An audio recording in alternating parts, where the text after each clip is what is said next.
All right, everyone. Welcome back to Sports Flow here with BK and Speaks.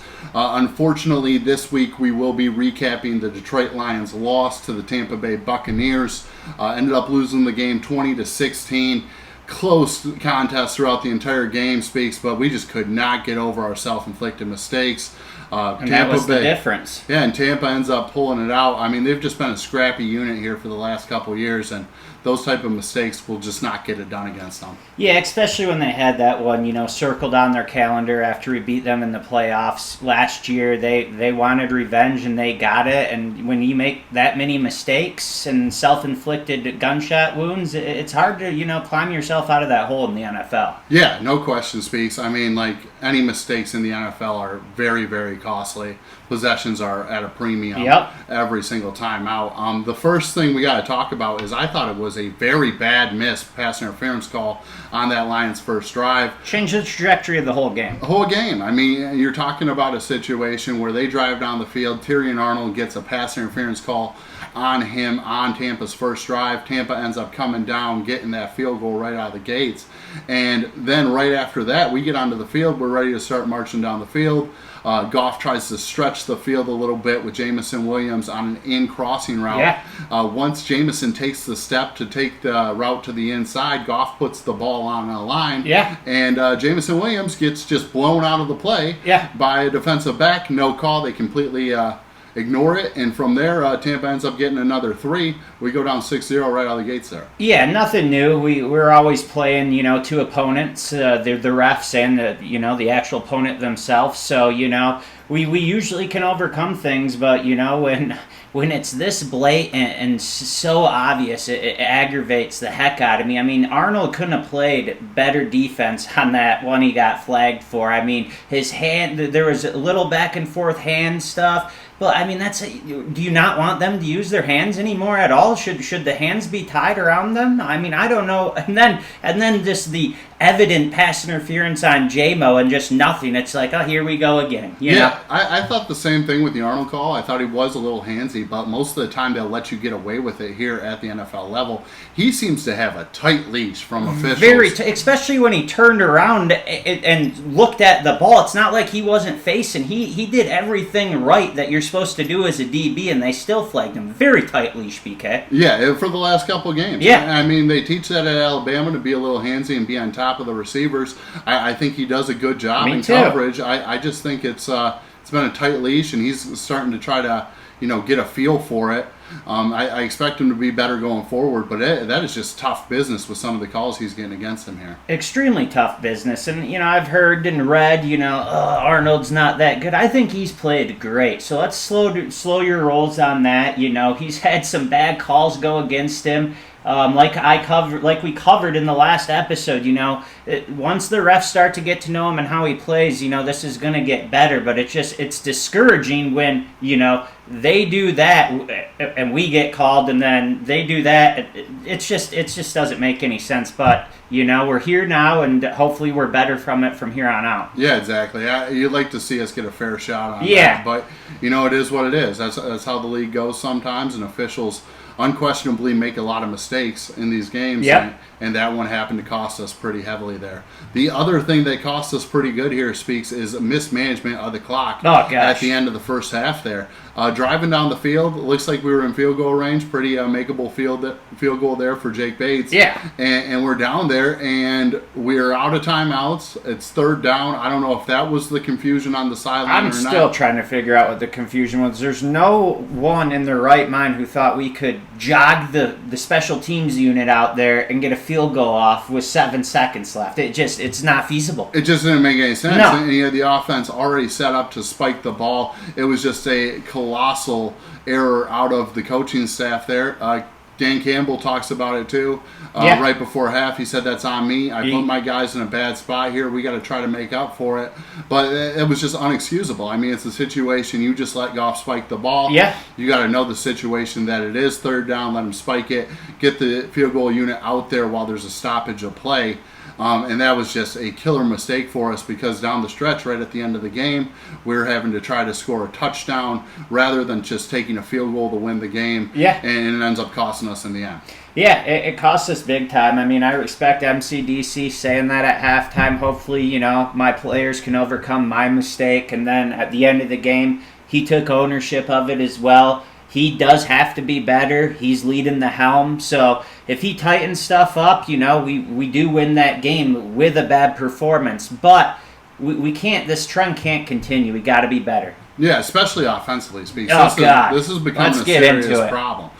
I mean, right out of the gates, we got to talk about these red zone trips. This is an absolute terror. Like, we had 5 red zone trips this weekend versus the Bucs. End up with 3 field goals, 1 rushing touchdown from David Montgomery, and throw a pick in the other one. Yeah. You absolutely cannot do that. Our defense is trying to hold their own out there. They're doing a great job to start the season with the first 2 games. They're doing great. And the offense just isn't living up to their standard, and they're not scoring any points for us. No, the Lions rank second in total offense in the NFL with 826 total yards, averaging 413 per game. The Lions racked up 463 yards on Sunday versus the Bucs, 324 passing, 139 rushing, nearly doubling the Bucs' output. Despite the impressive yardage, they struggled in the red zone, like you mentioned, converting 1 of 7 so far on the year and scored only 4 TDs in 2 games. That's a problem. It is an absolute problem. I mean, you're talking about, I think they've had 8 red zone trips the entire year. Yeah. Ended up, just scoring 2 touchdowns. Yeah. Like, it just cannot happen. No. It's got to be more efficient there. And the other side of this, which concerned me, is we are a running football team, Speaks. We are built around the offensive line. This is how we've built up our brand and who we are as the Detroit Lions. Winning in the trenches. Is how we won overtime. Yeah, how we continue to win in the trenches, get 4 yards in a cloud of dust, but continue to drive it down the field. And they just are not doing that here in the last couple of games. I mean, they did it with David Montgomery in overtime, but other than that, we really haven't seen it. This week, Goff throws 55 passes. Oh, God. That should never happen with the offensive skill set we have on that offensive line and the running backs that we have on the team. No, 55 passes, that should not happen for Goff. Let me give you some statistics. Goff now has 524 passing yards this season, but 102 of them, 20% of them have come on 2 big passes to J-Mo. I love seeing the explosive plays and trying to get J-Mo more involved, but not as a result for hurting our all-around offense, which it has. What you don't want to see is Goff's other 81 passes have gone for an average of 5.2 yards. That is not efficient in how we're going to win games. On Sunday, Goff threw for the 307, but needed the 55 passes like you mentioned to do it. Goff got St. Brown going, 11 catches, 119. But again, that's not efficient. And then there are the picks. Like we already talked about, we can forgive, the first one because there should have been, no doubt, a flag there on the screen/pick on J-Mo. It wasn't called. But then again, you have 2 more red zone picks this season that killed more scoring drive opportunities and a 4-point loss to the Bucs. This just is unacceptable, sloppy overall play. Yeah, especially with what our thoughts were on this offense going into the season. I think everybody's thoughts as Lions fans was, hey, the offense is going to be just fine. Yeah. We will see what the defense Ben is able to do Johnson's for coming back. us. The band's coming back together. He's running it back, unfinished business, and this is how we look so far. Not even uttering Sam Laporta's name barely in the red zone at all. Speaking of the red zone, that's a team high on how inefficient we've been in the red zone. Since 1981, have we not resulted in such little points in the red zone and 2 fourth-down failures and 1 interception? Yeah. That's bad. Yeah, it's just been atrocious to start the year, and you're not wrong with anything you're saying here. And you can bring up a good point with Sam Laporta. Where has Sam Laporta been this season? 4 receptions for 43 yards in the first game and 2 receptions for 13 yards in this game. And he didn't get targeted in this game until the third quarter on that third down where he got the first down, that 3rd and 10. That was his first reception all game. It's a joke. It is. He's a ghost. Come on. And we're struggling in the red zone. You're looking for a big body to throw the ball to. There's your guy. Exactly. And you keep putting him into blocking concepts. It looks like a mess right now out of Ben Johnson, our offensive coordinator, and I didn't expect this at all. I'm hoping they start to get the rhythm of this thing because in the first 2 weeks, it doesn't look very promising. No, it doesn't at all, but one promising thing we do have to look forward to, we started off slow last year. We started off 1-1 last year. Goff started off slow last year. Ben Johnson started off slow last year. We're a rhythm team. Goff's a rhythm passer. We haven't put him in good positions to do so. So, hopefully, we get that efficiency back, putting guys in the right positions. If anyone can do it, it's Ben Johnson. We know what he's capable of. Let the guy cook. We got to pump the brakes. I know we're all upset. We shouldn't have lost to the Bucs at home. But I do have confidence in our boys. Yeah, and I expect them to, figure it out as well. And I think you make a good point there. I think, they got to establish the running attack. Yes. Like we spoke about. They establish the running attack. They get Goff into the play action where he's more comfortable. That's where he thrives. It's where he's very good. And they just haven't been able to do it this year. No. And get any space with it. It doesn't make any sense to me either. Because, you're talking about a situation where we did have success on the ground this week. I mean Gibbs ends up with 13 rushes for 84 yards. Extremely efficient there. Yeah. Montgomery ends up with 11 rushes for 35 yards. A little bit tougher sledding there, but he's still getting a little bit of yardage. They just have to focus more on giving these stellar running backs a little bit more of a chance. And honestly, 24 carries for 55 pass attempts is never going to get it done for us. No. We need to diversify that more. Montgomery, I feel like he's not in the game enough. I feel like he is our lead back, and he's not in there in crucial times when I think he should be in there. I saw him, wide open in the flats for nice checkdowns. Goff's not looking his way. He's trying to force stuff. Goff, I think he's, been one of the most productive quarterbacks in the NFL the past 2 seasons. Right now, everything just feels a bit uphill for him. He needs to get in rhythm, and doing that is the play action and getting Mott and Gibbs more involved in the rushing attack. I agree, and I think he's still trying to get a feel for his new targets over there. He's starting to mesh with Jamison Williams. Yep. We kind of anticipated that happening with how good of a camp that J-Mo had. Yes. But you can tell that he's still looking to find a flow with that wide receiver 3. It sounds like Tim Patrick is going to be that guy going forward for us. It does. Which is good news. It's great news because you could see glimpses that he can be that third wide receiver, and he's going to have a bigger role moving forward this week 3. So, I expect him to, continue to get things going. It was promising. Yeah, I like what I saw there. It sounds, or it looks like we kind of have a guy to fill that role. Yep. But they still got to get in this rhythm speaks, and it's been a serious problem. Hopefully they get it going. I think this might be the week to do it. But right out of the gates, we also have to talk about this defense as well. Woo! Because this defense has been just holding their own, and I'm not sure, what else they can do to put this team in a better position to win. They're holding teams to 20 points who have very high-powered offenses, and they're just holding their own, bend and don't break. I love what I see out of the unit so far, and I'm hoping that the offense starts to give them a little support here. Yeah, we haven't allowed more than 20 points in a game still, and we haven't allowed a 100-yard rusher in now over 600-plus days, despite facing 2 of the best teams in the NFC with the Rams and Bucs. So our defense is doing awesome, greatly improved. DJ Reader, I thought, had a strong showing in his, first action with the club. I thought Branch really played well. He's getting more and more used to his safety position. I'll touch on that a little bit later. Anzalone, he got hurt. That was a big blow. That was a big concussion for us and big blow. He's our team leader. But, on the defensive end, let's talk about the ace. Let's talk about the stud for a second, shall we? Yeah, Aiden Hutchinson is just on an absolute tear to start the season. He has now jumped to the second best odds to win the Defensive Player of the Year. As he should. In the NFL. 5.5 sacks out of 2 games and had 4.5 sacks in just this game. First drive speaks, or in the first quarter he ended up with 3 sacks. They just could not touch this guy. Nobody seems to be able to do it so far this year. I love what I'm seeing out of Hutch. I think he continues to take this step forward. Huge pass rush presence that we've needed. Oh, gosh. And if we get healthy Davenport back on either side, that's just going to help Hutch that much more. We have everything that we need to on defense, and the pieces are coming together. Aaron Glenn's putting great packages together for these boys. They just can't seem to get off the field, and they're still playing good. Yeah, they continue to put them on the field in bad positions with the turnovers, and the defense continues to come up with plays. and being able to slow down the opposing team's offense. I think it's a situation where they're going to continue to grow as a unit. I think the defense continues to get better, continues to do their thing. But the offense has to get there for this defense to even take that next step, because right now they're limited with the fact that they have to be on the field so frequently and under so much pressure to hold them off the board. I totally agree. And let's not forget to give some props to our special teams with that ballsy call on MCDC, the fake punt.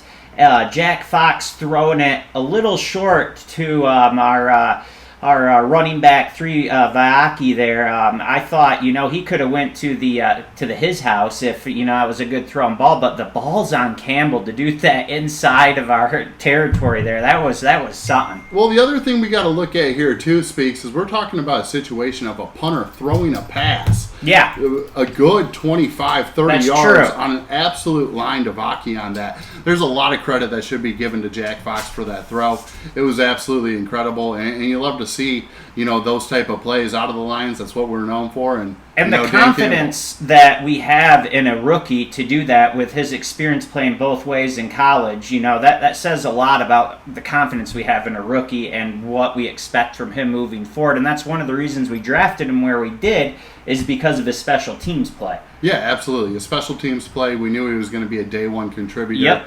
I think we've seen a little bit of him at the fullback spot too. Yeah. Vaki's been kind of scrappy for us, and I love to see it. Same. In the production that we're getting out of the rookie there. A couple things we do have to dive into injury-wise is, you spoke about it a little bit earlier with Alex Anzalone suffering a concussion.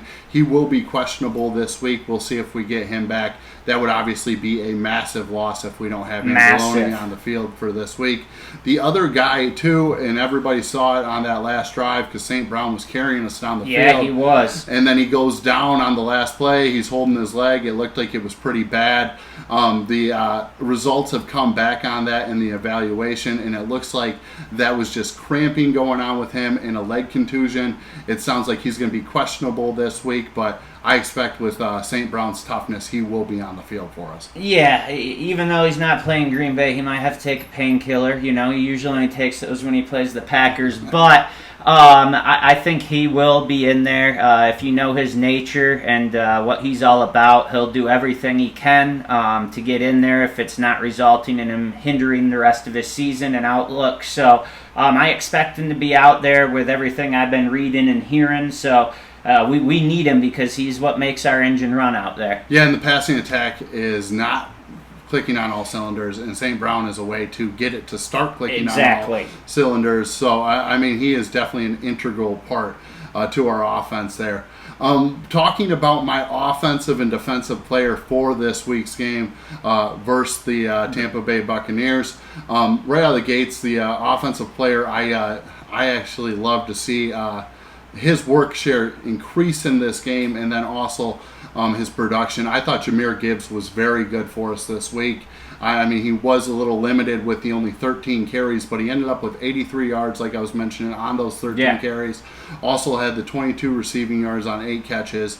8 catches for 22 receiving yards for a back as explosive as Jahmyr Gibbs is a bit concerning to me with what the play calling is, because it's like they're probably just swinging the ball out to him and hoping they can break. Let him run some routes. Yeah, let him get down the field a little bit. I know he does have the ability to be a wide receiver. He can do what Kamara does. Yeah, very similar. So I think it's a situation where you're going to see his target share continue to grow. But I liked what I saw this week out of Gibbs. I see him taking a step forward here in the next couple of weeks and becoming that guy for us in the offense. 100%. He has all the capabilities in the world.